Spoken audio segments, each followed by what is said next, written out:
Properties of alkene. तो देखो properties के अंदर क्या होता है, हमें दो चीजें पढ़नी होती हैं। तो one is physical property and second is chemical property. Physical property का मतलब होता है melting point, boiling point, solubility, ये सब होता है। और केमिकल प्रॉपर्टी का मतलब ये होता है कि हमें उस मॉलिक्यूल का अब रिएक्शन पढ़ना है। मीन्स अभी तक हम लोग क्या कर रहे थे, अभी तक हम लोग अलग अलग मॉलिक्यूल से एल्केन बना रहे थे। मतलब हमने अलग अलग मॉलिक्यूल लिए, एल्डिहाइड लिया, कीटोन लिया, अल्कोहल लिया, एसिड लिया, उससे क्या बना एल्केन। तो वो क्या था, प्रिपरेशन ऑफ एल्केन। अब हमें क्या करना है, एल्केन से अलग अलग मॉलिक्यूल बनाना है। मतलब हमें एल्केन के रिएक्शंस को पढ़ना है।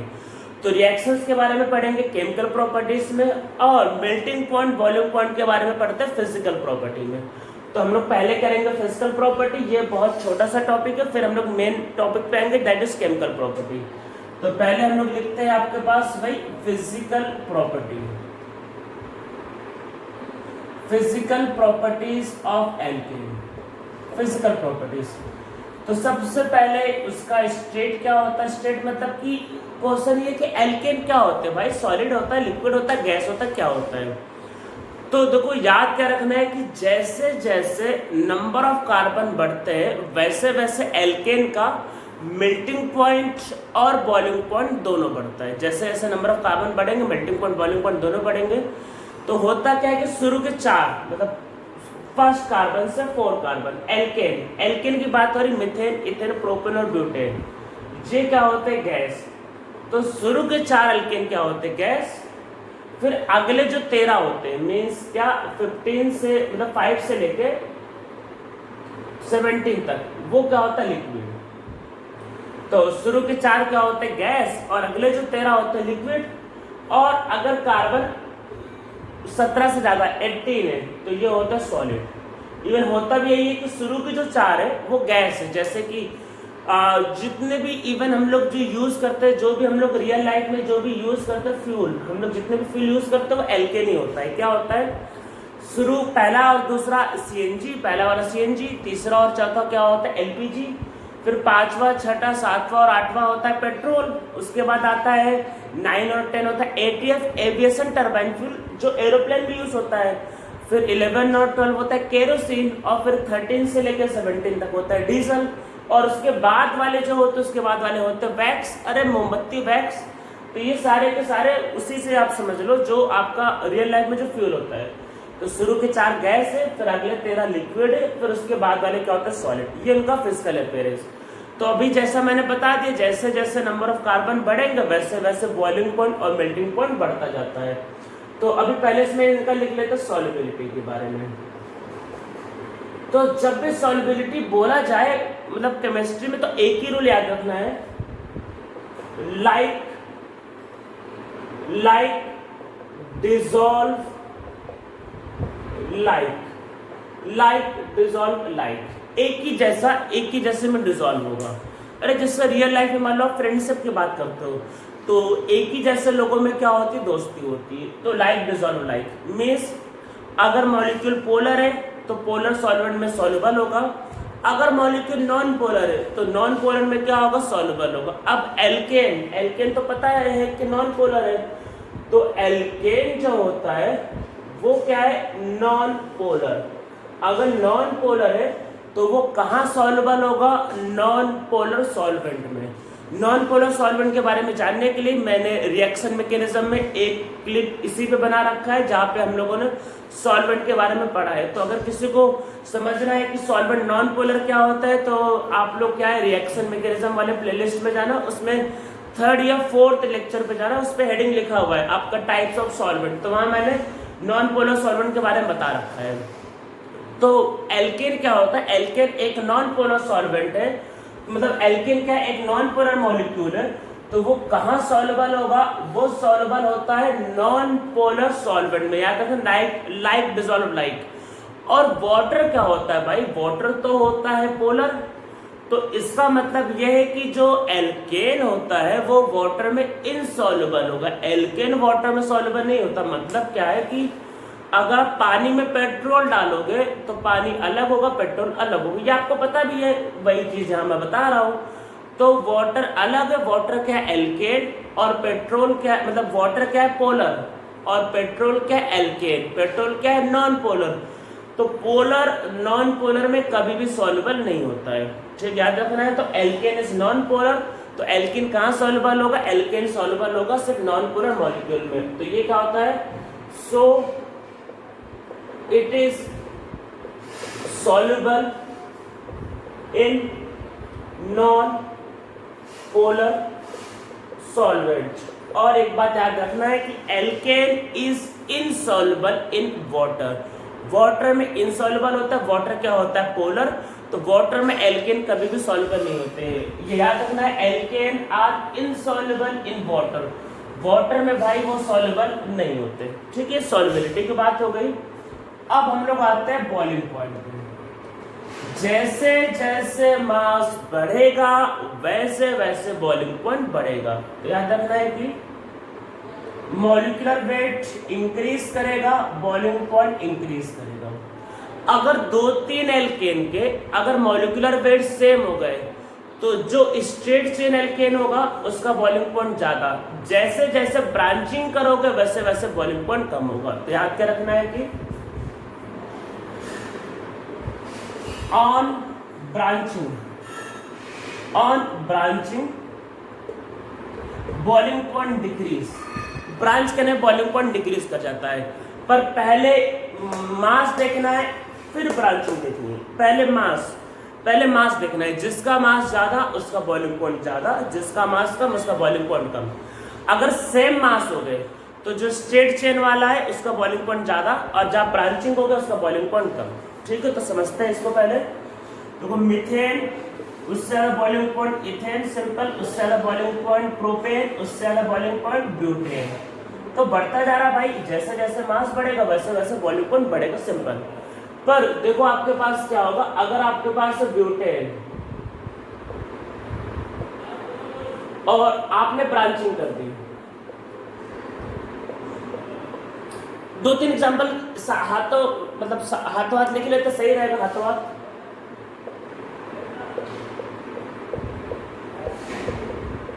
पेंटेन ये फर्स्ट, ये सेकेंड, ये थर्ड,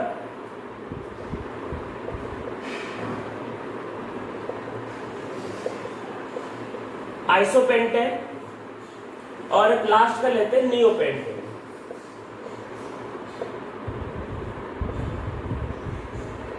ये 5। तो इसमें देखो 5-5 कार्बन है, यहाँ 4-4 कार्बन है, तो किसका बॉइलिंग पॉइंट कम होगा, 4 वाले का कम होगा, 5 वाले ज्यादा होगा। पहले मास, ठीक है। जिस स्ट्रेट चेन है स्ट्रेट चेन वाले का ज्यादा होता है और ब्रांचिंग वाले का कम, इसलिए सबसे कम होगा 2, उससे ज्यादा होगा 1। दोनों में कार्बन कम थे इसलिए बॉइलिंग पॉइंट कम होना था, पर यहाँ ब्रांचिंग कर देगा और कम। अब इनमें कार्बन ज्यादा थे, स्ट्रेट चेन वाले का ज्यादा होता है, ब्रांचिंग वाले का कम, तो इसमें कम किसका होगा 5। तो इसके बाद 5, उससे ज्यादा 4 और उससे ज्यादा 3। तो पहले क्या देखना है मास, और फिर क्या देखना है आपको ब्रांचिंग, ठीक है। तो ये समझ में आ रहा होगा, ये होता है बॉइलिंग पॉइंट। तो जैसे जैसे मास बढ़ेगा वैसे वैसे बॉइलिंग पॉइंट बढ़ता है। इसमें जो सबसे इंटरेस्टिंग है वो है मेल्टिंग पॉइंट। तो मास बढ़ाने से मेल्टिंग पॉइंट बढ़ता है, ठीक है। अगर आपसे पूछा जाए मास बढ़ा तो भाई मॉलिक्यूलर मास मान लो, मॉलिक्यूलर मास बढ़ा, मेल्टिंग पॉइंट बढ़ा। पर इसमें कुछ ट्विस्ट है, क्या कि इवन नंबर वाले का जो मेल्टिंग पॉइंट होता है वो ऑड वाले से ज्यादा होता है। मतलब क्या मैंने बोला इसको समझते हैं, मतलब कि इवन वाले का जो मेल्टिंग पॉइंट है, इवन वाले का जो मेल्टिंग पॉइंट है भाई वो ऑड वाले से ज्यादा है। तो क्या समझते हैं, भले ही मास का डिफरेंस मतलब अगल बगल वाले कार्बन है, तो इसमें क्या होता है कि melting point of alkene with even number of carbon, melting point of alkane with even number of carbon is more than the melting point of alkane is more than the melting point of alkane with or number of carbon is more than the melting point of alkane with odd number of carbon, पर वो उसका next वाला होना चाहिए, ऐसा नहीं कि कोई भी होता है कि next to even number carbon, मतलब next to even number carbon होना चाहिए, इसको समझते हैं। तो जैसे आपके पास मैंने लिख दिया है प्रोपेन, ठीक है, मैंने लिख दिया है आपके पास ब्यूटेन, मैंने लिख दिया है पेटेन, मैंने लिख दिया हेक्सेन, मैंने लिख दिया हेप्टेन, ठीक है लिखा। तो मैंने ये कहा है कि भाई ब्यूटेन का जो मेल्टिंग पॉइंट होगा, देखो नॉर्मली तो ये बोला है कि मास बढ़ेगा मेल्टिंग पॉइंट बढ़ेगा, पर ब्यूटेन का मेल्टिंग पॉइंट पेंटेन से ज्यादा होता है, means melting point of alkane with even number of carbon is more than the melting point of alkane with odd number of carbon next to even number। तो जो next वाला होता है बस उससे ज्यादा है, तो ब्यूटेन का मेल्टिंग पॉइंट पेंटेन से ज्यादा होता है, हेक्सेन का मेल्टिंग पॉइंट हेप्टेन से ज्यादा होता है। तो अगर आप यहाँ मेल्टिंग पॉइंट अगर आप ऑर्डर लिखते हो तो ऐसा होता है प्रोपेन, उसके बाद है पेंटेन, उसके बाद है ब्यूटेन। ज्यादा डिफरेंस नहीं होता पर होता है, ज्यादा डिफरेंस नहीं, difference is very small.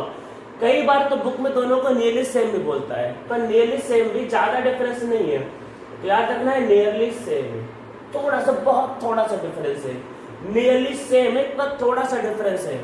Butane का मेल्टिंग पॉइंट पेंटेन से ज्यादा होता है, फिर इसके बाद हेप्टेन, और उससे ज्यादा आपके पास फिर होता है हेक्सेन। मतलब हेक्सेन का जो होता है बॉइलिंग हेक्सेन का जो मेल्टिंग पॉइंट होगा, हेक्सेन का जो मेल्टिंग पॉइंट होगा वो हेप्टेन से ज्यादा होगा, हेक्सेन का जो होता है वो हेप्टेन से ज्यादा होता है। तो ये आपका ऑर्डर होगा, इनकी वैल्यू भी क्या होती है नियरली सेम। और अगर इसका रीजन समझना चाहे तो रीजन ये है कि इवन नंबर वाले कार्बन जो होते हैं वो सिमेट्रिक होते हैं, मेल्टिंग पॉइंट जो होता है वो सिमेट्री पे ज्यादा डिपेंड करता है। तो याद रखना है कि एल्केन विथ इवन, देखो सिमेट्रिक है, 3 3 2 2 सिमेट्री मेंटेन होगा। Alkane with even number of carbon are symmetrical, जितना ज्यादा देखो मेल्टिंग पॉइंट में क्या होता है, होता क्या समझो, सॉलिड को कन्वर्ट करते हैं लिक्विड में, सॉलिड, तो जब सिमेट्री होगा तो सॉलिड को बहुत पैक कर सकेंगे, एकदम क्लोजली पैक, और जितना क्लोज पैक होगा उसको मेल्ट करना उतना डिफिकल्ट होता है।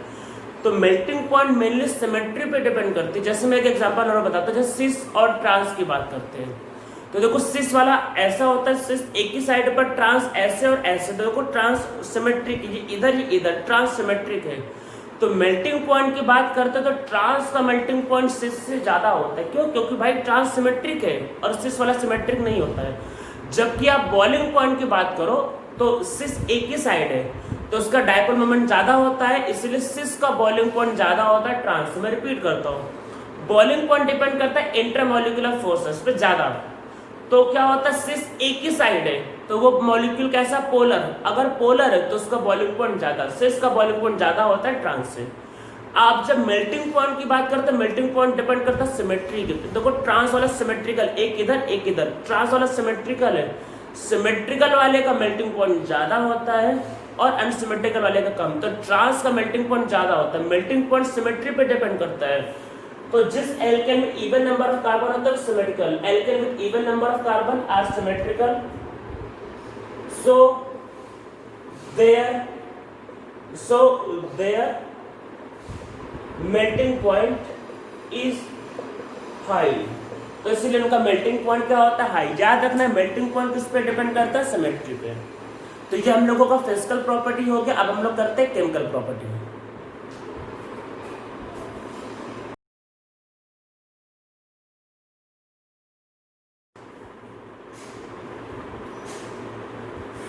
Chemical properties of alkene. तो हम लोगों ने एल्केन के फिजिकल प्रॉपर्टीज कर लिए हैं, अब हमें एल्केन की करना है केमिकल प्रॉपर्टीज। तो देखो होता क्या है कि जितने भी ऑर्गेनिक मॉलिक्यूल, मतलब जितने भी आपको पता है, alkane, alkene, alkyne, alcohol, carboxylic acid, जो भी पता है, उनमें सबसे लीस्ट रिएक्टिव या फिर जो मोस्ट स्टेबल होता है वो होता है alkane. Alkane most stable organic molecule या फिर लीस्ट रिएक्टिव। अब क्वेश्चन ये आता है कि रिएक्टिविटी इसकी कम क्यों होती है। देखो रिएक्टिविटी होने के लिए दो चीजें चाहिए, या तो पोलर बॉन्ड चाहिए, जैसे मान लो अल्कोहल में कार्बन और ऑक्सीजन का बॉन्ड पोलर है, या फिर मान लो कोई भी ले लो, मान लो ईथर है तो पोलर बॉन्ड है। तो रिएक्टिविटी होने के लिए पोलर बॉन्ड चाहिए भाई, और इसमें पोलर बॉन्ड भी नहीं है। दूसरा जैसे एल्कीन, एल्काइन, इन सब में क्या है, पाई बॉन्ड है। तो अगर पाई बॉन्ड होता है तो बॉन्ड वीक होता है तो वो भी टूट जाता है। तो एल्केन में ना तो पाई बॉन्ड है और ना ही पोलर बॉन्ड है, इसलिए एल्कीन की reactivity among all the organic molecule least होती, इससे कम कोई रिएक्टिव नहीं होता है। समझ में आया मैंने क्या बताया। एल्कीन एल्काइन क्यों रिएक्टिव होते हैं, क्योंकि वहां पे पाई बॉन्ड है, वीक बॉन्ड है, टूट जाएगा। और एल्डिहाइड, कीटोन या फिर कोई भी मॉलिक्यूल, मान लो carboxylic acid, alcohol, alkyl halide में क्या होता है, पोलर बॉन्ड, इसलिए उनकी रिएक्टिविटी क्या होती है, हाई। एल्केन में दोनों नहीं होता। तो भाई लिखते हैं आपके पास due to absence of pi bond and polar bond, दोनों बॉन्ड का यहाँ पे एब्सेंस है, ना ही पाई बॉन्ड है ना ही पोलर बॉन्ड है। Due to absence of pi bond and polar bond, alkane is most stable organic molecule. तो ये सबसे स्टेबल ऑर्गेनिक मॉलिक्यूल होता है, या इसको बोलेंगे कि लीस्ट रिएक्टिव ऑर्गेनिक मॉलिक्यूल। तो लीस्ट रिएक्टिव ऑर्गेनिक मॉलिक्यूल होता है, और इस वजह से हम लोग कई बार एल्केन को एक नाम देते हैं एक्चुअल में,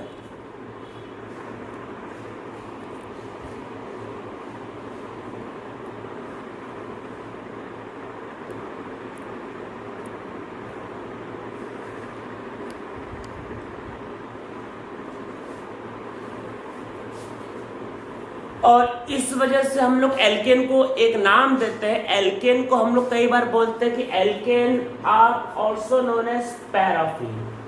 पैराफिन एल्केन को बोलते हैं। पैराफिन का मतलब होता है कि very low affinity toward chemical reaction. तो एल्केन में ना पाई बॉन्ड है ना पोलर बॉन्ड है, तो एल्केन बहुत कम रिएक्टिव होता है, इसलिए एल्केन को बोलते हैं पैराफिन। तो पैराफिन का मतलब क्या होता है, पैराफिन का मतलब होता है very low reactivity, very low reactivity toward chemical reaction, very low reactivity toward chemical reaction। तो एल्केन की रिएक्टिविटी बहुत कम होती है, इसलिए एल्केन को बोलते हैं पैराफिन। मैं एक दो बॉन्ड लेंथ लिख देता हूँ, आपको पता होगा तो अच्छी बात है, नहीं पता तो कोई बात नहीं। ऐसे बॉन्ड लेंथ सीटी या फिर नीट में पूछा भी जा सकता है। तो कार्बन, सिंगल बॉन्ड कार्बन का जो बॉन्ड लेंथ होता है वो होता है 154 पिकोमीटर। इसको याद कर लेना तो अच्छा रहेगा वैसे आपके लिए। एंड कार्बन और सिंगल बॉन्ड हाइड्रोजन का बॉन्ड लेंथ होता है 109 पिकोमीटर। ये इंफॉर्मेशन मैं बता रहा हूँ, आपको पता होना चाहिए। तो एल्केन क्या पता चला कि भाई बहुत लो रिएक्टिविटी होता है, और क्यों, क्योंकि उसमें पाई बॉन्ड नहीं होता और पोलर बॉन्ड नहीं होता। अब एल्केन क्योंकि नॉन पोलर है तो इसलिए नॉर्मली वो मतलब पोलर मॉलिक्यूल से रिएक्ट नहीं करता, इसलिए एल्केन जो होता है KMnO4, H2SO4 या काफी पावरफुल एजेंट से रिएक्ट ही नहीं करता है। क्यों, क्योंकि एल्केन में ना तो पाई बॉन्ड है और ना ही आपके पास क्या है, पोलर बॉन्ड है। मीन्स अगर आप एल्केन का रिएक्शन अगर आप HBr के साथ करोगे तो कोई रिएक्शन नहीं होती।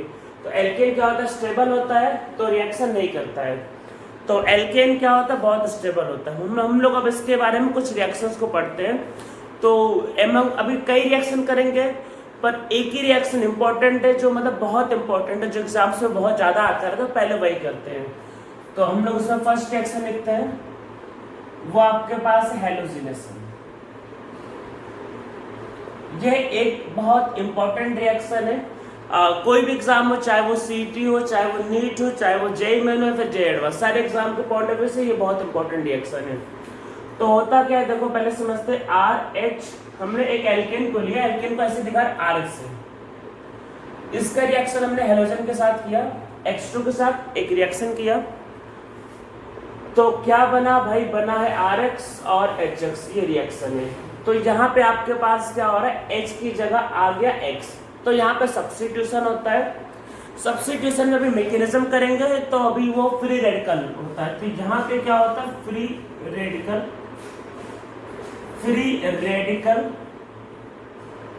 Substitution, free radical substitution.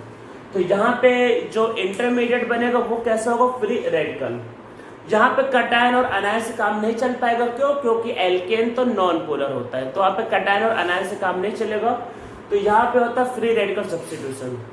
अब देखो, सबसे पहले मैंने अभी बोला कि अरे एल्केन की रिएक्टिविटी बहुत कम होती है, तो ये ऐसे मजाक थोड़ी ना चल रहा कि एल्केन में हैलोजन को डाला रिएक्शन हो गया, तो इसमें कोई ना कोई कंडीशन लेना पड़ेगा। ये रिएक्शन इतना इजीली नहीं हो पाएगा, रिएक्शन करवाना बहुत डिफिकल्ट है। तो पहले कंडीशन देखते हैं क्या होगा, कंडीशन फॉर रिएक्शन। तो देखो, पहली कंडीशन तो ये है, अगर आपको ये रिएक्शन करवाना है तो टेम्परेचर बहुत हाई लेना पड़ेगा, कम से कम 400 या 500 डिग्री। बॉन्ड को तोड़ना है, कार्बन हाइड्रोजन को बॉन्ड को तोड़ना है। एक बार चार्ज होता है तो बॉन्ड टूट भी जाता है, तो चार्ज भी नहीं है तो बॉन्ड तोड़ना तो बहुत मुश्किल है। कार्बन हाइड्रोजन के बॉन्ड को तोड़ना तो बहुत ही ज्यादा मुश्किल, वो भी नॉन पोलर बॉन्ड है। तो यहाँ पे हमें टेम्परेचर फिर चाहिए भाई बहुत हाई। तो यहाँ पे क्या कंडीशन होगा कि और वेरी हाई टेम्परेचर, तो बहुत हाई टेम्परेचर चाहिए।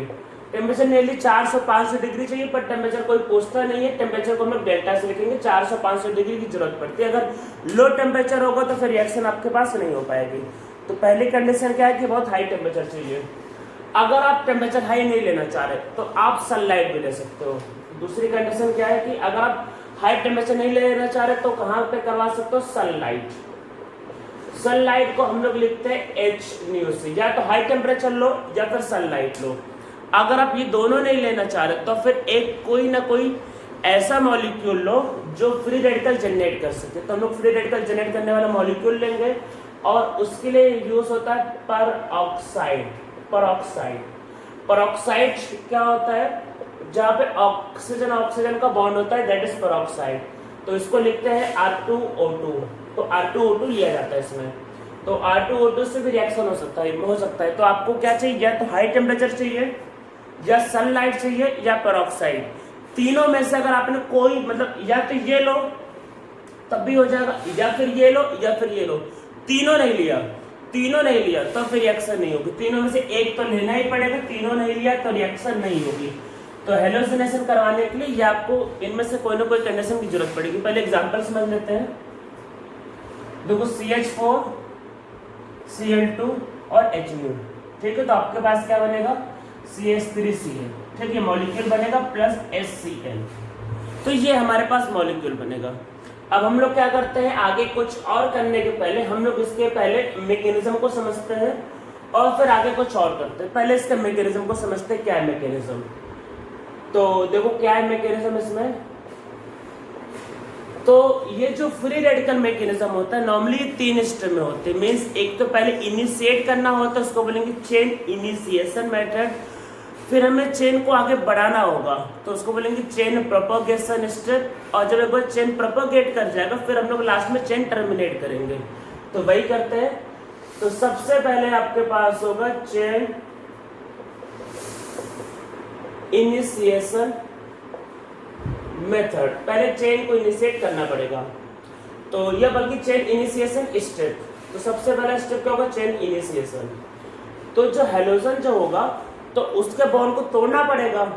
तो उसको तोड़ने के लिए हम लोग सनलाइट या फिर हाई टेम्परेचर का यूज करेंगे। तो 2 टाइम क्या होगा, मतलब बनेगा वही X free radical.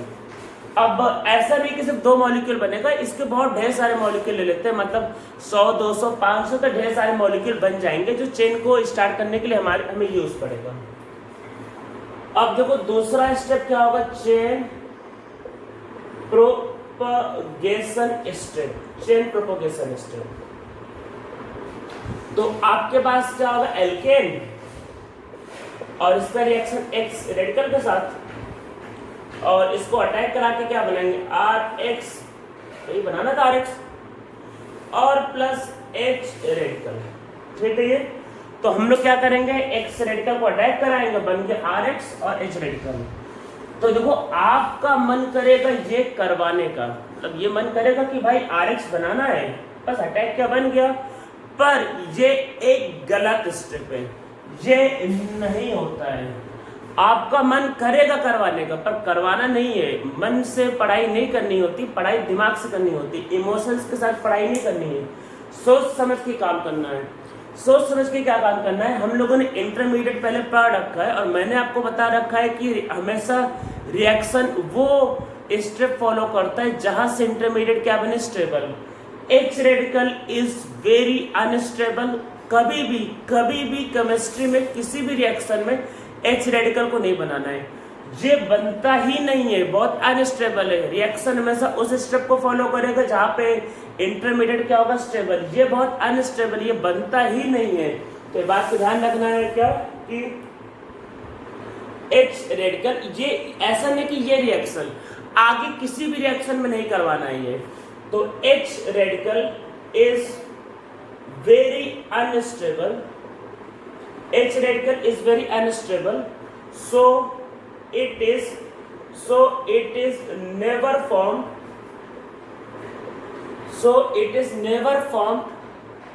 in a chemical reaction, तो कभी भी किसी भी रिएक्शन में H रेडिकल को नहीं बनाना है भाई, बहुत अनस्टेबल होता है, बात ध्यान रखनी। अब क्वेश्चन आता है फिर करना क्या है इसमें, अब देखते क्या करना है। RH का रिएक्शन X रेडिकल के साथ होगा, तो आपके पास बनता है इसमें R रेडिकल और बनता है HX बनता है। अब ये जो R रेडिकल जो होगा वो अगले वाले X2 मॉलिक्यूल, और ढेर सारे हेलोजन होंगे, जैसे मान लो हमें रिएक्शन करना था RH एल्केन के रिएक्शन करना था, RH के रिएक्शन X2 के साथ। आप सबने ऊपर नोटबुक में लिखा होगा, आपने देख लो, उसमें RH के रिएक्शन करना था X2 के साथ। तो 1 मोल मान लो RH है तो 1 मोल X2 लेना पड़ेगा। तो 1 मोल का मतलब होता है 6 × 10⁻23 मॉलिक्यूल, बहुत मॉलिक्यूल है। तो क्या होगा कि ये इससे रिएक्शन करेगा, R रेडिकल बनेगा, ये जो R रेडिकल बना अभी X2 से अटैक करेगा, क्या बनेगा, RH + X रेडिकल। तो ये हमारा आपके पास है एल्किल हैलाइड, ये बनेगा। अब देखो इसके बाद क्या होगा, इसके बाद ये होगा जो R रेडिकल जो बना वो क्या होगा, वो अगले वाले एल्केन पर अटैक करेगा, फिर से बनेगा R रेडिकल, मतलब ये जो X रेडिकल बना, सॉरी जो X रेडिकल बना, X रेडिकल वो अगले वाले एल्केन पर अटैक करेगा, बनेगा R रेडिकल और HX। फिर R रेडिकल क्या होगा, X2 पर अटैक करेगा, बनेगा RX और X रेडिकल। फिर से X रेडिकल क्या होगा, दोबारा अटैक करेगा, चलता जाएगा, मींस इससे ये और इससे ये, फिर ये बनेगा, फिर इससे ये और फिर ये, चलता जाएगा। धीरे धीरे करके क्या होगा, ये जितने भी एल्केन थे धीरे धीरे ये सारे के सारे खत्म हो जाएंगे। पर क्वेश्चन आता है भाई कभी ना कभी तो रिएक्शन रुकेगा ना, तो वही देखते हैं आपके पास चेन टर्मिनेशन, ये चेन कभी ना कभी टर्मिनेट होगी। तो अगर बाय चांस गलती से 2 X रेडिकल, देखो रिएक्शन तभी तक होगा जब तक एक रेडिकल, मान लो एक रेडिकल दूसरे पर अटैक करेगा तो मॉलिक्यूल बनता जाएगा, एक से ये एक से वो चलता जाएगा। पर अगर 2 रेडिकल मान लो गलती से आपस में टकरा गए तो X2 बन जाएगा, इससे क्या होगा, रेडिकल खत्म हो जाएगी, रेडिकल खत्म होगा तो रिएक्शन स्टॉप हो जाएगी। तो कोई भी रेडिकल मिल सकते हैं, हो सकता है कि R रेडिकल कहीं गलती से दूसरा R रेडिकल को ढूंढ ले और उससे बन जाए, उससे टकरा जाए तो RR बना दे। यह हो सकता है कि एक X रेडिकल किसी R रेडिकल से टकरा जाए और बना दे RX। अगर कहीं से भी 2 रेडिकल टकरा गए, रेडिकल खत्म हो गए तो रिएक्शन रुक जाएगा ऑटोमेटिक। देखो RR से मिलने से RR बनेगा, पर RR को साइड प्रोडक्ट में काउंट नहीं करते। होता क्या है कि इनको आपस में टकराने के चांसेस बहुत कम है, बहुत ज्यादा कम है। अगर आप इसके मान लो 1000 मॉलिक्यूल लोगे तो हो सकता है ये एक ही मॉलिक्यूल बने, तो वो 0.1% या उससे कम ही बनता है। तो इसलिए इसको आपको साइड प्रोडक्ट में काउंट नहीं करना है। तो इसका अमाउंट क्या होता है, बहुत नेग्लिजिबल होता है। तो रिएक्शन देखो 3 स्टेप होता है, पहले इनिशिएशन, फिर प्रोपगेशन, ये नहीं करना होता, ये करना होता, फिर चेन टर्मिनेशन। टर्मिनेशन में क्या होगा, फ्री रेडिकल आपस में टकरा जाएंगे और फ्री रेडिकल क्या होंगे, कंज्यूम हो जाएंगे। जैसे ही फ्री रेडिकल कंज्यूम होगा तो रिएक्शन ऑटोमेटिक क्या हो जाएगी, स्टॉप हो जाएगी। ठीक है, तो आपको समझ में आ गया होगा ये आपका होता है इसका मैकेनिज्म। इसमें देखो कुछ बातों का ध्यान रखना है कि ये एक्स रेडिकल क्या है कि मतलब मैं बताता हूँ क्या है इसमें। जैसे मान लो कि मीथेन है, अगर आप इसका रिएक्शन Cl2 के साथ करते हो तो इससे क्या बनेगा CH3Cl, ठीक है, ये बनेगा। पर रिएक्शन हमारे कंट्रोल में नहीं होते। अगर मान लो वहां पे क्लोरीन फ्री रेडिकल प्रेजेंट है, क्लोरीन Cl रेडिकल प्रेजेंट है, तो वो इस पे भी अटैक कर सकता है, और अगर इस पे अटैक हुआ तो इससे बन सकता है CH2Cl2। देखो ऐसा है कि जब इन दोनों पे रिएक्शन करोगे तो धीरे धीरे इसका अमाउंट कम होगा, इसका अमाउंट बढ़ेगा। अब मान लो वहां पे प्रेजेंट है chlorine radical, chlorine free radical जो है बहुत अनस्टेबल है, उसको भाई अटैक करना है, उसको बस बॉन्ड बनाना है। अब उसको नहीं मतलब ये कि अरे उसको क्या मतलब है, वो तो नॉन लिविंग, उसको क्या मतलब कहाँ जाना है, तो उसके पास ये भी उसके पास वो भी, और वो क्या अनस्टेबल है, वो उस पर भी अटैक कर सकता है और ये बना सकता है। अब मान लो ये भी बन गई, ये भी है, ये भी है। अब क्लोरीन रेडिकल मान लो है फ्री रेडिकल, तो हो सकता है इस पर अटैक करते हैं, आप उसको मना नहीं कर सकते हो। तो इसलिए यहां से ये क्लोरोफॉर्म और यहां से ये कार्बन टेट्राक्लोराइड भी बन सकता है। तो इस रिएक्शन में क्या होता है, इस रिएक्शन में आपके पास होता है पॉली हेलोजिनेशन, मतलब एक से ज्यादा हेलोजन जोड़ सकते हैं। ये इस रिएक्शन की सबसे खराब बात है।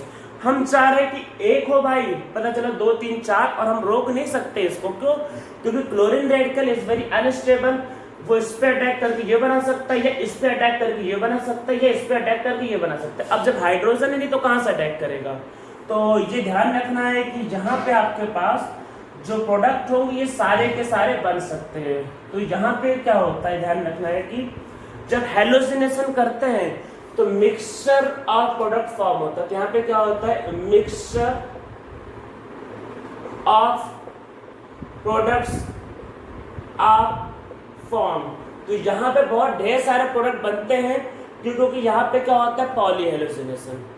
अगर हम चाहते हैं कि सिर्फ एक हेलोजन जुड़े, जिसको बोलेंगे मोनो हेलोजिनेशन, सिर्फ एक हेलोजन जुड़े, ये बात पूछा जा सकता है कि अगर एक हेलोजन चाहिए तो भाई क्या करें। ये बात इवन एनसीईआरटी तक में भी लिखा हुआ है। तो अगर आपको चाहिए मोनो हेलोजिनेशन, कि हम चाह रहे कि सिर्फ एक ही जुड़े और उसमें ना जुड़े, सिर्फ एक ही जुड़े और बाकी उसमें ना जुड़े, तो उसके लिए देखो एक ही तरीका है। क्या तरीका? इसको ले लो एक्सेस में, बहुत ज्यादा ले लो। अब जब एक्सेस में लोगे और ये ले लो लिमिटिंग रिएजेंट, तो जब भी क्लोरीन रेडिकल का अटैक करने का मन करेगा तो ये एक्सेस में है, तो उसके सामने क्या दिखाई देगा, मीथेन। तो भाई मीथेन पर अटैक करेगा तो यही बनाएगा, और कुछ देर बाद ये तो खत्म ही हो जाएगा। तो बस ये बेचारा यहीं तक बना पाया और रिएक्शन रुक गई।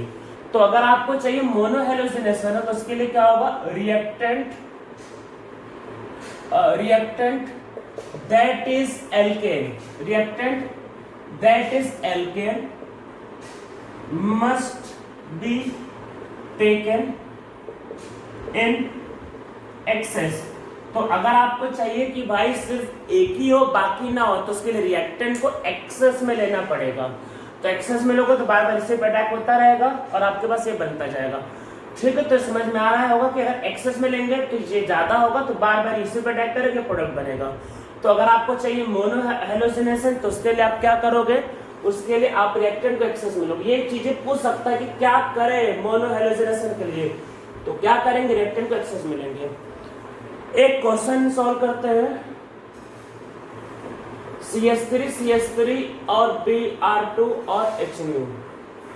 एक क्वेश्चन पूछा जा सकता है कि बताओ इसमें कितने टाइप के possible product, all type of possible product. Means आप जो जो करना चाहो कर लो, 1 ब्रोमीन जोड़ो, 2 ब्रोमीन जोड़ो, 3 ब्रोमीन जोड़ो, सारे पॉसिबल प्रोडक्ट लिखो।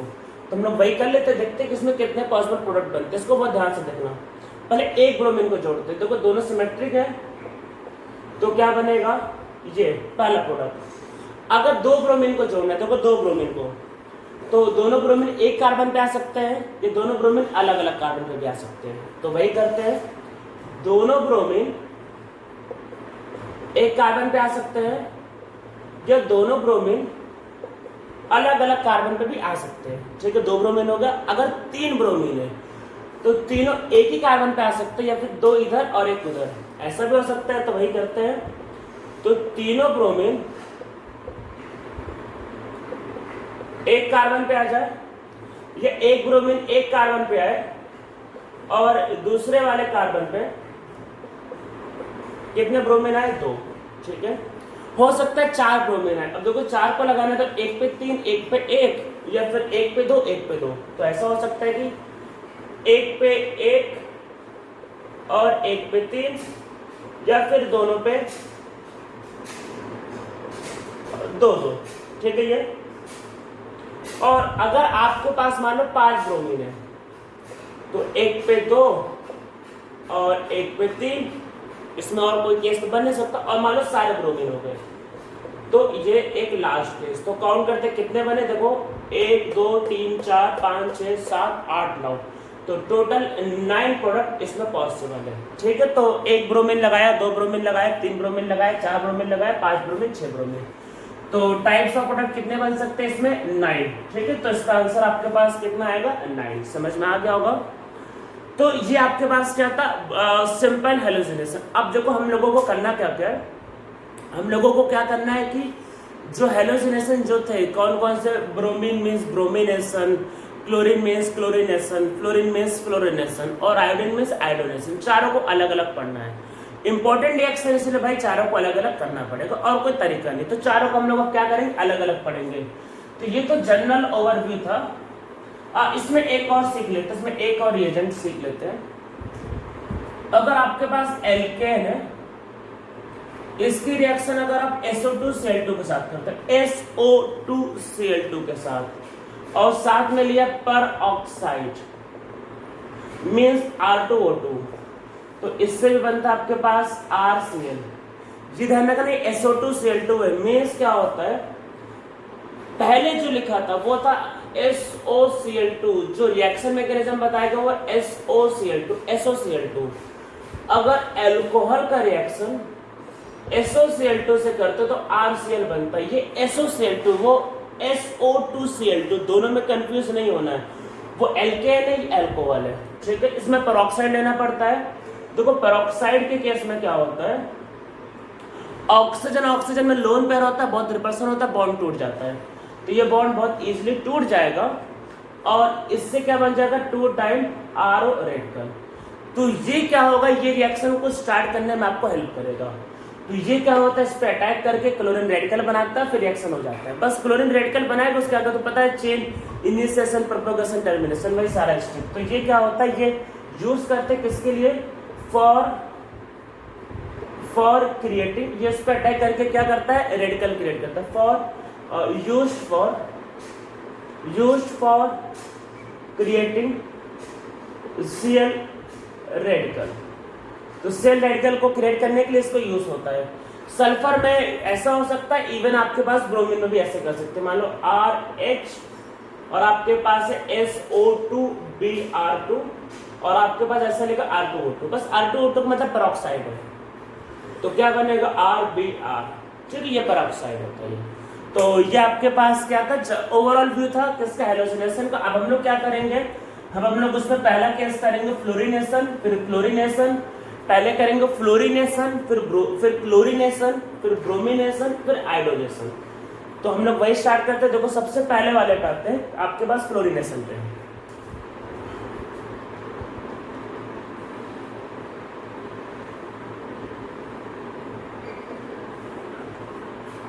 तो सबसे पहले वाले पे आता है फ्लोरिनेशन पे। तो देखो होता क्या है, मैं पहले एक चीज लिख देता हूं फ्लोरिनेशन करवाने के पहले। ये जो halogenation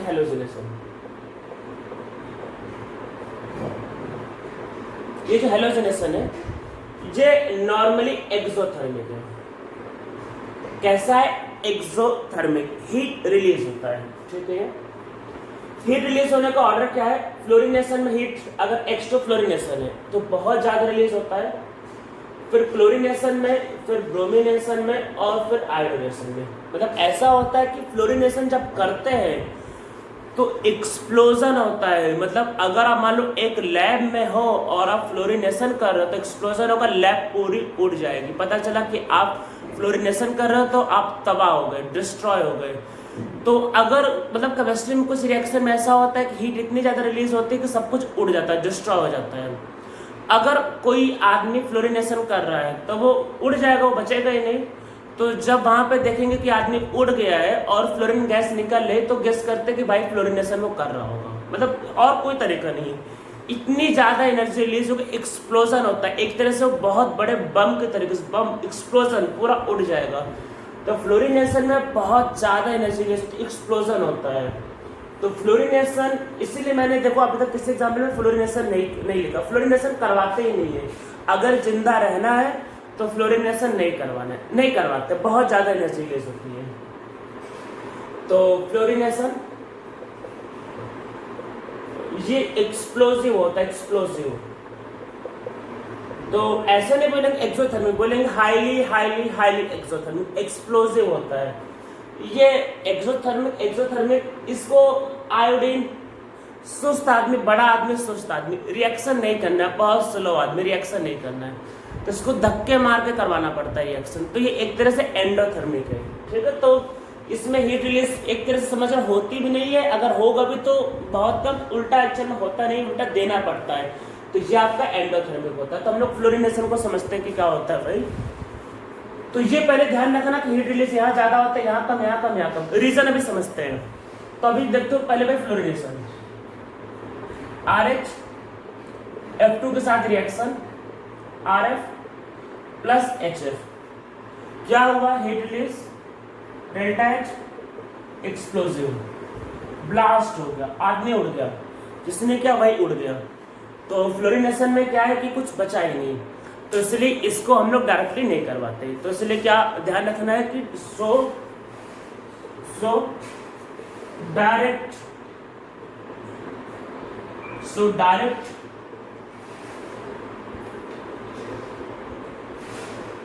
fluorination does not take place. So direct fluorination does not take place. तो डायरेक्ट फ्लोरिनेशन हम करवाते ही नहीं। क्यों नहीं करवाते? अरे क्योंकि करने वाला ही नहीं बच रहा है, तो जान से ज्यादा कीमती क्या है, तो इसलिए फ्लोरिनेशन डायरेक्टली नहीं करवाते। पहले रीजन समझ लेते हैं क्यों नहीं करवाते, फिर देखेंगे कि और क्या मेथड है इसको करवाने का। तो देखो रीजन आपके पास क्या है। देखो ऐसा होता है केमिस्ट्री में, अगर आप कभी भी बॉन्ड को तोड़ते हो तो बॉन्ड को तोड़ने के लिए भाई एनर्जी देनी पड़ती है, और कभी भी बॉन्ड अगर बनता है तो एनर्जी क्या होता है, रिलीज। जितना स्ट्रॉन्ग बॉन्ड बनेगा उतनी ज्यादा एनर्जी क्या होगा, रिलीज। फ्लोरीन का size among all the halogen सबसे छोटा है, तो बॉन्ड कैसा बनाएगा, स्ट्रॉन्ग, बहुत स्ट्रॉन्ग बॉन्ड बनाएगा। तो स्ट्रॉन्ग बॉन्ड बनाएगा तो एनर्जी रिलीज ज्यादा होगी। और इसमें देखो क्या है, एक बहुत फेमस एक्सेप्शन है बॉन्ड एनर्जी का। क्लोरीन की बॉन्ड एनर्जी हेलोजन सबसे ज्यादा होती है, फिर ब्रोमीन, फिर फ्लोरीन और फिर आयोडीन। या ऑर्डर ऐसा भी लिखा था बॉन्ड एनर्जी का, इसमें क्लोरीन, ब्रोमीन, फ्लोरीन और आयोडीन की बॉन्ड एनर्जी में ज्यादा डिफरेंस नहीं होता, बहुत स्मॉल डिफरेंस होता है। ये याद रखना, अगर आप लोगों को नहीं पता, बहुत इंपॉर्टेंट है, ये याद रखना बॉन्ड एनर्जी का ऑर्डर। फिर फ्लोरीन और ये दोनों की वैल्यू अप्रॉक्सीमेटली सेम होती है।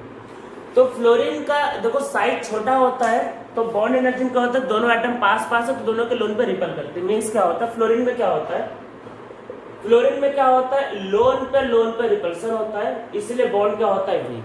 क्योंकि बॉन्ड वीक होता है, बहुत आराम से टूट जाता है, इसलिए उसकी बॉन्ड एनर्जी कम होती है। ठीक है भाई। अब देखो है क्या, HF, HCl, HBr और HI में किसकी बॉन्ड एनर्जी ज्यादा है, बॉन्ड एनर्जी ज्यादा है HF की। क्यों? क्योंकि F का साइज छोटा है। और देखो यहाँ लोन पेयर रिपल्सन नहीं आएगा। क्यों नहीं आएगा? क्योंकि H में लोन पेयर का होता है, जब लोन पेयर नहीं तो लोन पेयर रिपल्सन का क्वेश्चन कहाँ, यहाँ पे F और F लोन पेयर रिपल्सन था। HF का साइज छोटा है, बहुत स्ट्रॉन्ग बॉन्ड है, बहुत अच्छा बॉन्ड बनेगा, बहुत स्ट्रॉन्ग बॉन्ड बनेगा, छोटा बॉन्ड है ये। और अगर आप कार्बन और फ्लोरीन के बॉन्ड बात करो, फिर से RF के बॉन्ड एनर्जी ज्यादा है, फिर RCl, फिर RBr, फिर RI। देखो कार्बन में तो होता ही नहीं इलेक्ट्रॉन, अरे वो तो सारे बॉन्ड बना लेता है, उसमें इलेक्ट्रॉन कहाँ होते हैं, जैसे मान लो मीथेन। तो देखो मीथेन में इलेक्ट्रॉन कहाँ है, यहाँ तो सब, कहाँ कोई लोन पेयर नहीं, सब तो बॉन्ड बना रखे हैं, कोई लोन पेयर नहीं यहाँ पे। तो कार्बन और फ्लोरीन का बॉन्ड क्या होता है, स्ट्रॉन्ग। तो देखो वही चीज यहाँ पे हो रहा है, एक तो बॉन्ड वीक, पहले से वीक, एनर्जी आपको देना ही नहीं पड़ा, और जो दो बॉन्ड बनाए कैसे बनाए, बहुत स्ट्रॉन्ग। जितना स्ट्रॉन्ग बॉन्ड बनेगा उतना ज्यादा एनर्जी रिलीज होगा। तो इस वजह से फ्लोरीनेशन में एनर्जी, क्योंकि बहुत स्ट्रॉन्ग बॉन्ड बनते हैं इसलिए बहुत ज्यादा रिलीज होती है, और ये कैसा रिएक्शन है, एक्सप्लोसिव। तो याद रखना है क्यों ज्यादा, देखो बाकी सब में क्या है कि जैसे क्लोरीन में स्ट्रॉन्ग बॉन्ड तोड़ने के लिए ठीक ठाक एनर्जी देनी पड़ेगी, और अपना स्ट्रॉन्ग बॉन्ड बनता भी नहीं तो ज्यादा रिलीज भी नहीं होता, तो थोड़ा सा रिलीज होगा वो। पर फ्लोरीन के केस में क्या होता है, एनर्जी देना भी नहीं पड़ा और रिलीज तो भाई साहब एकदम धमाकेदार हो गया। तो याद रखना है कि due to very high bond energy of HF bond and RF bond, fluorination is highly explosive. ठीक है, समझ में आया। Due to very high bond energy of HF bond and RF bond, fluorination is highly explosive. तो fluorination क्या होता है, explosive होता है।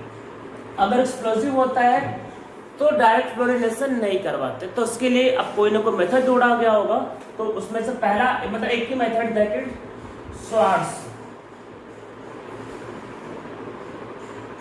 स्वाट लिख लो, बल्कि SWART, स्वाट रिएक्शन। तो स्वाट ने क्या किया, दिमाग लगाया कि क्या जरूरत है सीधा सीधा फ्लोरीनेशन करने की, उसको रिएक्शन को दो स्टेप में कर देते हैं। जैसे मान लो पहले 100 था, उसको 50-50 दो पार्ट में तोड़ दिया, एनर्जी दो पार्ट में निकलेगी तो कंट्रोल हो जाएगा। तो क्या क्या उसने बोला कि पहले काम करो इसका क्लोरीनेशन या ब्रोमिनेशन करवा लो। पहले काम करो इसका, उसने बोला क्लोरीनेशन करवा लो, तो करवा लिया क्लोरीनेशन। तो हमने क्या किया, पहले क्या किया, क्लोरीनेशन। फिर उसने बोला क्लोरीनेशन करवा लेना, और फिर इसका रिएक्शन मान लो किसी भी मेटल के फ्लोराइड के साथ, सिल्वर सबसे ज्यादा कॉमन होगा तो AgF के साथ रिएक्शन। तो रिएक्शन करोगे तो AgF से ज्यादा अच्छा मॉलिक्यूल होता है AgCl, तो इससे बन जाएगा AgCl और बन गया RF। तो अगर आप RF को सीधा सीधा बनाते हैं तो क्या होता है, एक्सप्लोजन। तो हमने पहले क्लोरीनेशन किया फिर फ्लोरीनेशन किया, अब इससे एनर्जी दो पार्ट में आ रहा है तो एक्सप्लोजन रुक जाएगा। तो ये याद रखना स्वार्ट्ज मेथड है। ऐसा नहीं क्या ही लेना होता, आप इसकी जगह कोई और भी ले सकते हैं। उसमें क्या ले सकते हैं, एनी मेटल फ्लोराइड। तो आप यहाँ पे किसी भी मेटल का फ्लोराइड ले सकते हो। आप यहाँ पे क्लोरीन की जगह ब्रोमीन को भी यूज कर सकते हो। ये होता है बस स्वार्ट्ज मेथड, ज्यादा इंपॉर्टेंट रिएक्शन है, बस नाम याद रखना है, स्वार्ट्ज मेथड। तो यहाँ पे पहले स्टेप में क्या करते हैं, पहले स्टेप में यहाँ पे क्लोरीनेशन या ब्रोमिनेशन करते हैं, दोनों में से कोई भी एक, और उससे बनाते हैं आपका एल्किल क्लोराइड या एल्किल ब्रोमाइड। क्लोरीनेशन करेंगे तो क्लोराइड, ब्रोमिनेशन करेंगे तो ब्रोमाइड। और उसके बाद क्या करते हैं, जो भी क्लोरीन या ब्रोमीन आएगा उसको हम लोग AgF से रिएक्शन करवा देते हैं, तो क्या बन जाता है, AgCl RF, या मान लो ब्रोमीन होगा तो AgBr प्लस RF। तो ये हमारा था फ्लोरीनेशन। ये ज्यादा इंपॉर्टेंट नहीं, तो बस याद रखना है कि इसमें स्वार्ट्ज रिएक्शन क्या होता है और ये क्यों एक्सप्लोसिव होता है। अब हम लोग इसमें दूसरा करते हैं, क्लोरीनेशन।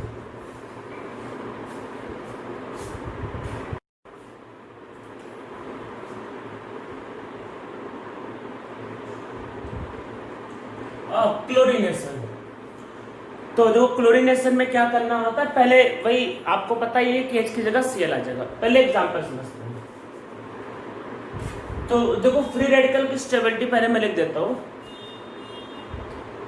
तो फ्री रेडिकल का जो स्टेबिलिटी होता है, फ्री रेडिकल का वो क्या होता है, प्राइमरी का मतलब कम होता है और उससे ज्यादा सेकेंडरी और उससे ज्यादा टर्सरी। मीन्स क्या होता है कि प्राइमरी वाले की स्टेबिलिटी कम, मीन्स RCH2 की स्टेबिलिटी कम, उससे ज्यादा होगा RCHR सेकेंडरी, और उससे ज्यादा होगा आपके पास टर्सरी। ठीक है, ये स्टेबिलिटी प्राइमरी, सेकेंडरी, टर्सरी, ये स्टेबिलिटी ऑर्डर। टर्सरी सबसे स्टेबल होता है। तो हम लोग क्लोरीनेशन करते हैं इसमें।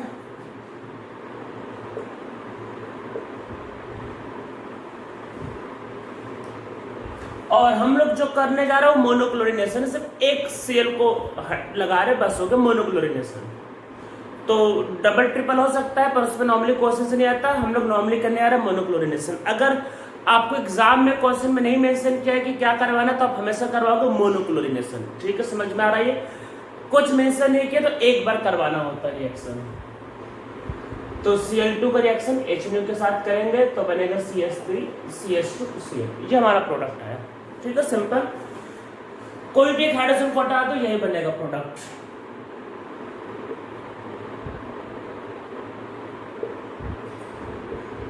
अब प्रोपेन लेते हैं। तो देखो प्रोपेन का जब हम लोग क्लोरीनेशन करेंगे तो प्रोपेन में अगर हमने इस वाले H की जगह क्लोरीन लगाया तो अलग प्रोडक्ट बनेगा, और अगर आप इस वाले की जगह क्लोरीन लगाओगे तो अलग प्रोडक्ट बनेगा। मैकेनिज्म के हिसाब से अगर यहाँ क्लोरीन लगा तो यहाँ फ्री रेडिकल बनेगा, यहाँ क्लोरीन लगा तो यहाँ फ्री रेडिकल बनेगा। और हमें पता है कि भाई प्राइमरी ज्यादा स्टेबल होता है, सेकेंडरी ज्यादा स्टेबल होता है टर्सरी। तो यहाँ पे क्या क्या बनेगा, यहाँ पे बनेगा एक CH3 CH2 CH2 Cl, एक ये बनेगा, और दूसरा अगर आप बीच वाले को हटाओगे तो उसकी जगह आपके पास ये वाला मॉलिक्यूल बनेगा। तो ये दोनों प्रोडक्ट हमारे पास होंगे। कौन मेजर होगा कौन माइनर अभी डिस्कस नहीं कर रहे, अभी करते कोई जल्दी करते हैं डिस्कस। तो ये आपके पास हो गया। अब एक मॉलिक्यूल पहले और ले लेते हैं मेजर माइनर को डिस्कस करने के पहले। तो मान लेते हैं हमारे पास है आइसोब्यूटेन। चलो भाई ये मॉलिक्यूल है, इसका रिएक्शन करते हैं ब्रोमीन के साथ, ठीक है, मतलब क्लोरीन के साथ सॉरी। और सनलाइट या हाई टेम्परेचर दोनों में से कोई भी एक यूज कर सकते हो। मान लो ये रिएक्शन करवाया, यहाँ पे देखो ये तीनों एक की जैसे, किसी एक की जगह भी आप क्या जोड़ दो, किसी भी एक की जगह हमने जोड़ दिया क्लोरीन। और दूसरे वाले में क्या किया हमने, वही दूसरा वाला हमने क्या किया कि इसकी जगह जोड़ा क्लोरीन। ठीक है, तो हमने सोचा कि भाई ये टर्सरी है तो ये फ्री रेडिकल ज्यादा स्टेबल होगा, तो यहाँ वाला ये ज्यादा बनना चाहिए, और ये प्राइमरी है तो ये कम स्टेबल है तो ये वाला कम बनना चाहिए। हमने ऐसा सोचा। पर हमने जब दोनों का वैल्यू निकाला कि कौन कितना बना, तो हमको पता चला ये तो मेजर है, और ये पता चला ये नियरली 63% है, और हुआ क्या है कि ये माइनर है, और पता चला ये सिर्फ 37% है। तो हमने सोचा कि ये क्या हो गया, इसका मतलब ये है कि सिर्फ टर्सरी और प्राइमरी से डिसाइड नहीं होता कौन है मेजर कौन सा माइनर। इतना आसान पढ़ाई नहीं होती कि कोई भी मतलब बता दे कि मेजर माइनर। तो ये टर्सरी ये प्राइमरी, सिर्फ टर्सरी और प्राइमरी से डिसाइड नहीं होता कौन मेजर माइनर, इसलिए मैंने यहाँ पे बताया ही नहीं।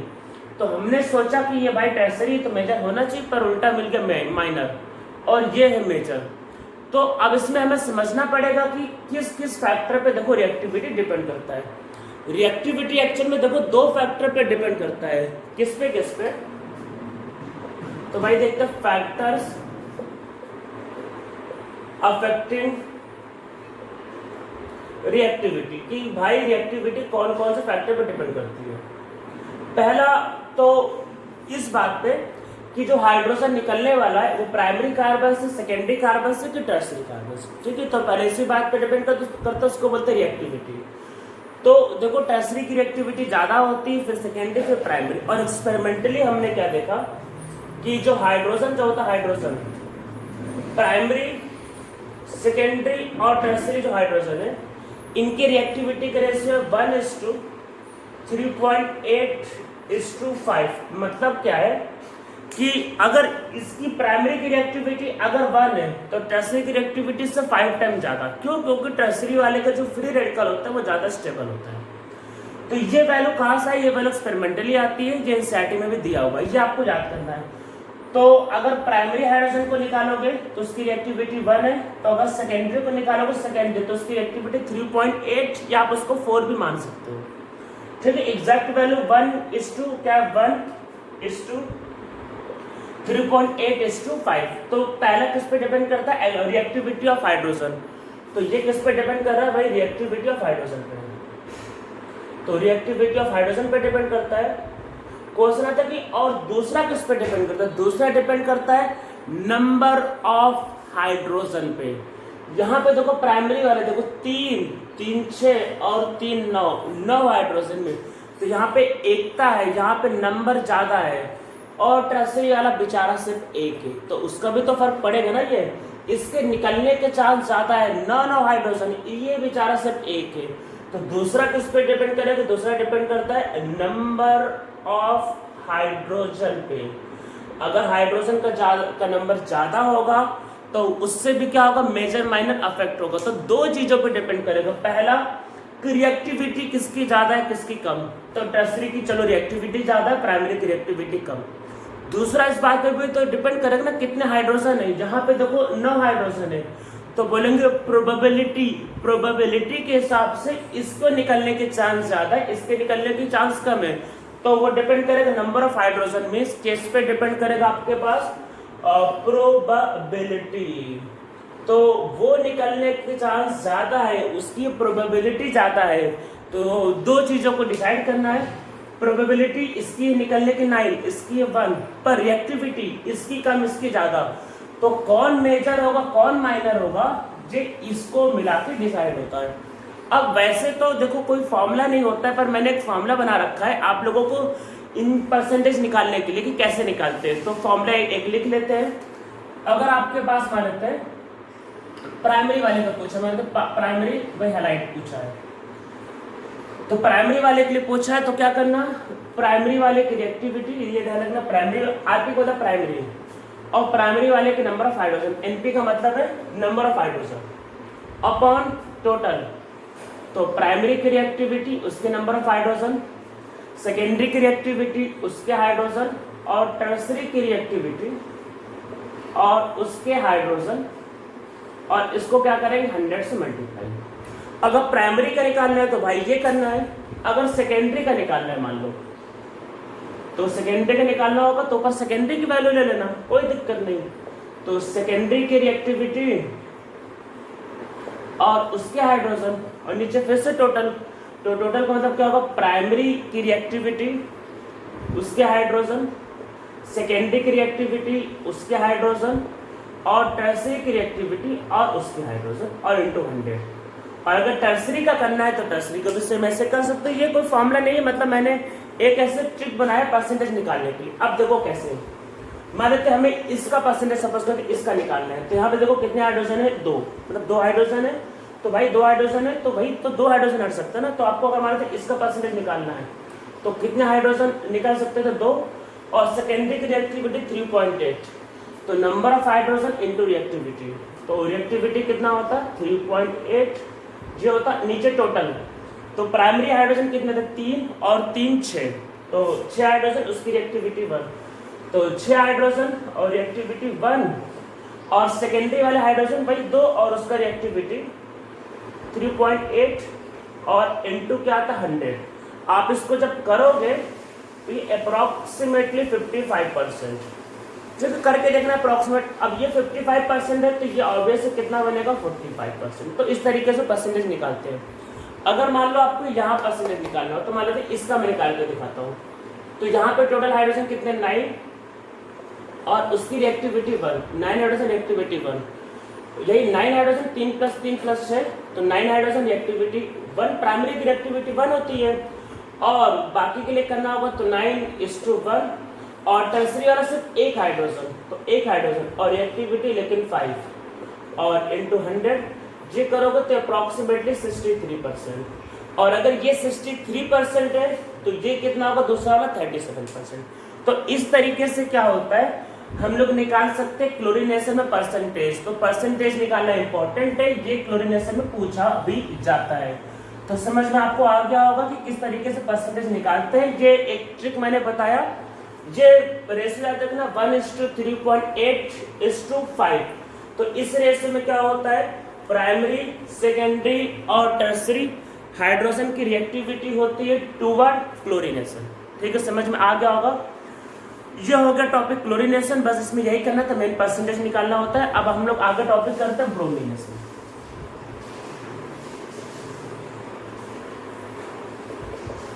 तो देखो ब्रोमिनेशन में क्या होता है, प्राइमरी, सेकेंडरी और टर्सरी का रिएक्टिविटी का रेशियो होता है 1:83:1600। बहुत बहुत बड़ा डिफरेंस। मतलब ये कि अगर आपने इस मॉलिक्यूल का ब्रोमिनेशन करवाया होता, मान लो इसका ब्रोमिनेशन करवाएंगे, प्राइमरी और सेकेंडरी में रिएक्टिविटी के रेशियो 1:83 का बहुत बड़ा डिफरेंस आ गया।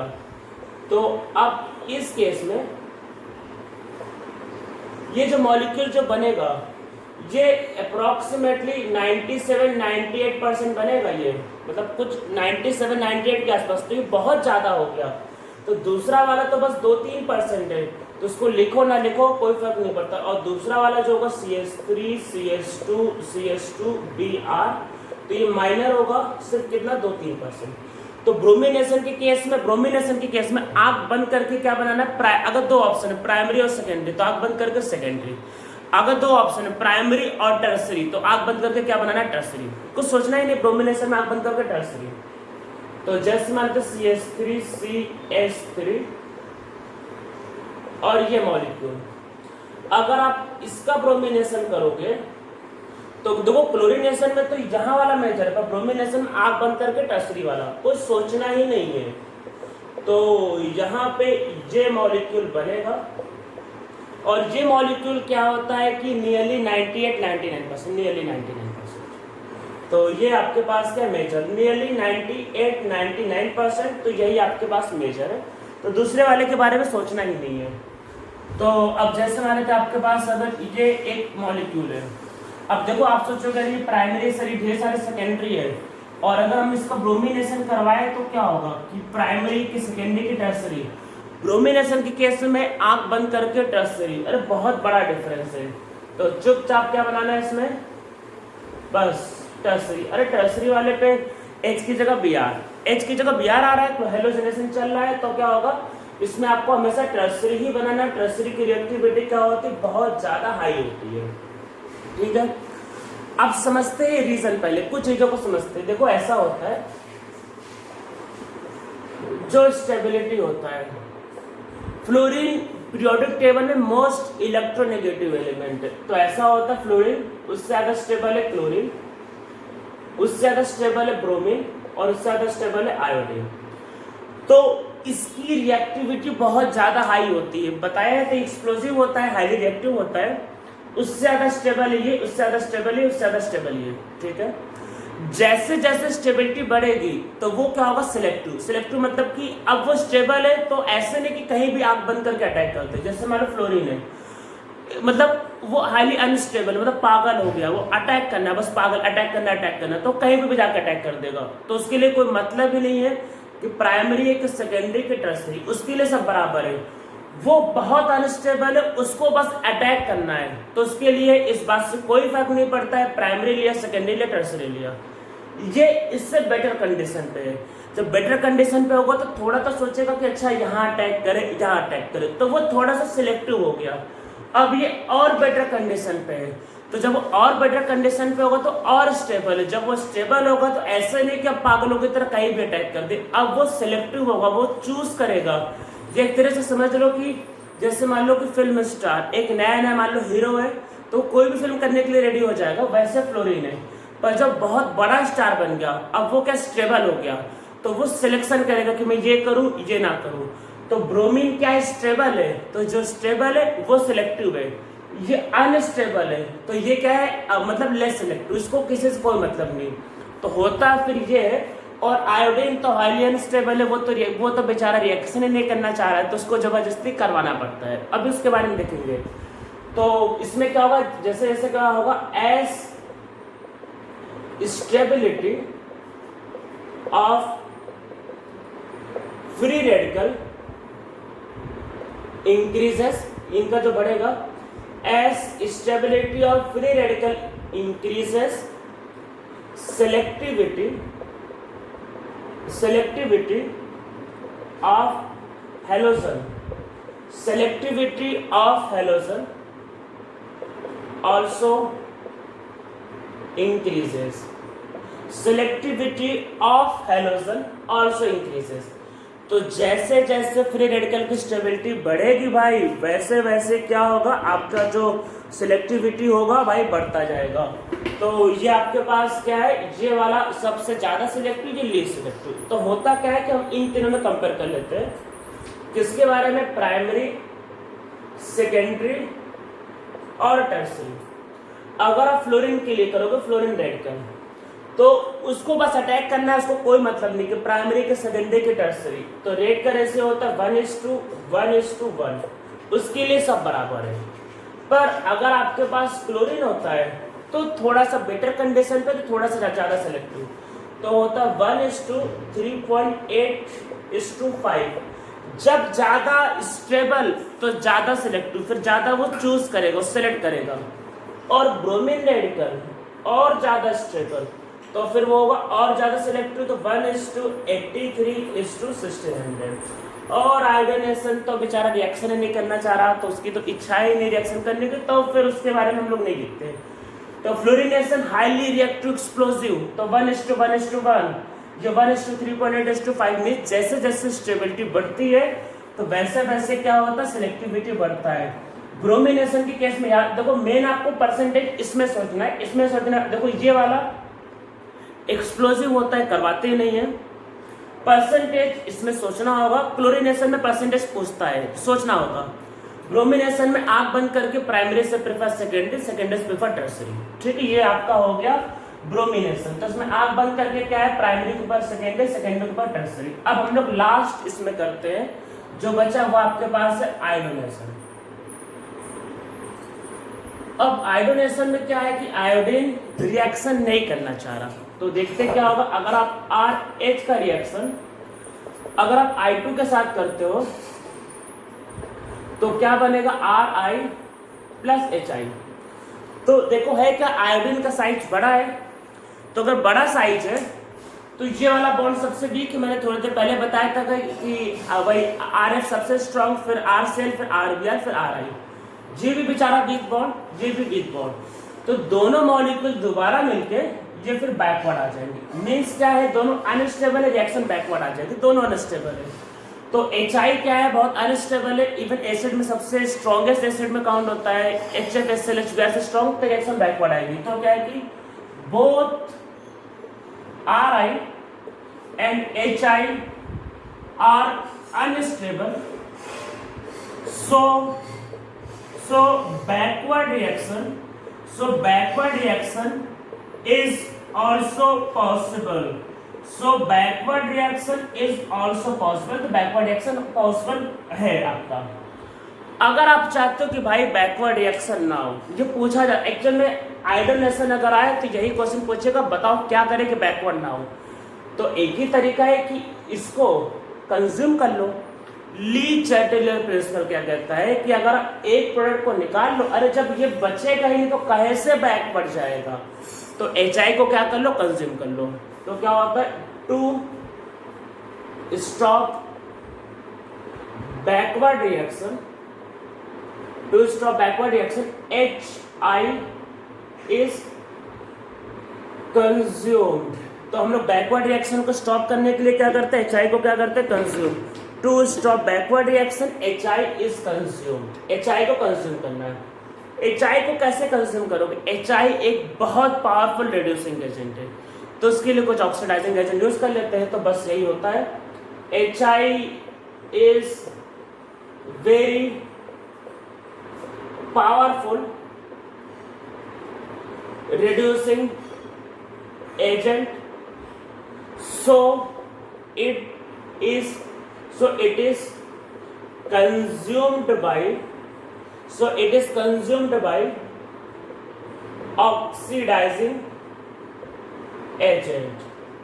HI is very powerful reducing agent, so it is consumed by oxidizing agent. तो कैसे कंज्यूम होगा, ऑक्सीडाइजिंग एजेंट से। तो किसी भी ऑक्सीडाइजिंग एजेंट से कंज्यूम कर सकते हैं, पर इसके लिए स्पेशली यूज करते हैं। ये पूछा जाता है कि किस मॉलिक्यूल का यूज करते हैं बैकवर्ड रिएक्शन को स्टॉप करने के लिए, तो वही to consume HI we use, इसमें सबसे ज्यादा फेमस है HiO3, सबसे ज्यादा फेमस इसमें है HiO3। HiO3 के साथ क्या होता है, HI मिल के बना देता है I2 और दोबारा फिर से रिएक्शन में यूज कर सकते हैं। तो HiO3 ये सबसे ज्यादा यूज होने वाला HiO3 HI को कंज्यूम कर लेता है। या फिर HNO3 का भी यूज कर सकते हैं। नाइट्रिक एसिड के बारे में एक बात याद रखना, नाइट्रिक एसिड जितना अच्छा एसिड नहीं, उससे ज्यादा अच्छा एक ऑक्सीडाइजिंग एजेंट है। जैसे मान लो ऑप्शंस होते हैं, जैसे मान लो अगर H2SO4 के पास ऑप्शन है कि वो H2SO4 भी एक ऑक्सीडाइजिंग एजेंट है, अगर H2SO4 के पास ऑप्शन है कि वो एसिड बेस रिएक्शन दे कि रिडॉक्स दे, तो वो एसिड बेस को प्रेफर करेगा, वो बहुत स्ट्रॉन्ग एसिड है, रिडॉक्स को प्रेफर नहीं करेगा। जबकि नाइट्रिक एसिड के केस में उल्टा है, अगर नाइट्रिक एसिड के पास दो ऑप्शन है, रिडॉक्स और दूसरा एसिड बेस, तो वो रिडॉक्स को प्रेफर करेगा और एसिड बेस को कम प्रेफर करेगा। तो याद रखना है कि HNO3 is a very good oxidising, मतलब वेरी गुड ऑक्सीडाइजिंग एजेंट। तो वो क्या होगा, दूसरे को ऑक्सीडाइज करेगा, कंज्यूम बाय ऑक्सीडाइजिंग एजेंट। तो ये आपके पास का वेरी गुड या वेरी पावरफुल ऑक्सीडाइजिंग एजेंट। या कई बार यूज करते हैं HGO, बस ये 3 याद रखने, यही 3 नॉर्मल पूछ जाते हैं। तो HI को कंज्यूम करने पे हम लोग क्या यूज करते हैं, HiO3, HNO3 या फिर HGO, इन तीनों में से किसी एक ऑक्सीडाइजिंग एजेंट का यूज करते हैं। तो हम लोगों का जो टॉपिक है वही हैलोजनेशन खत्म हो गया है। अब हम लोग इसके आगे जो बचे हुए रिएक्शंस है वो करते हैं।